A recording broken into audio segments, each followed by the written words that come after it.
बोली बोली हंस वाली माई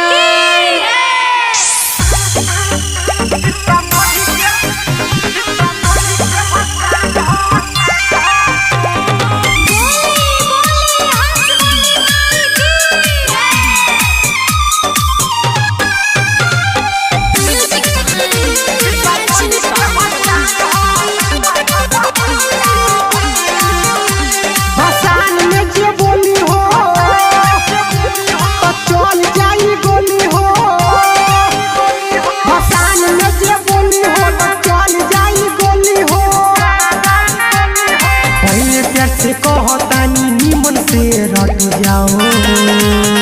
सीतामढ़ी के भसान हो लबुआ सब हट जाओ लड़की के लाइन मारे वाला लड़का सब हट जाओ।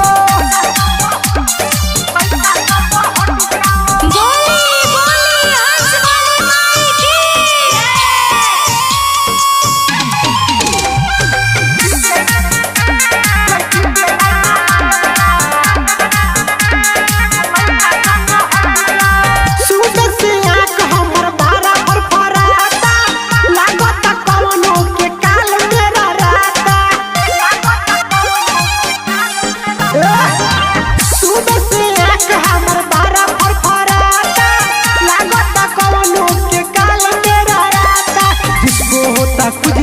भाई पीछे से पलट जाओ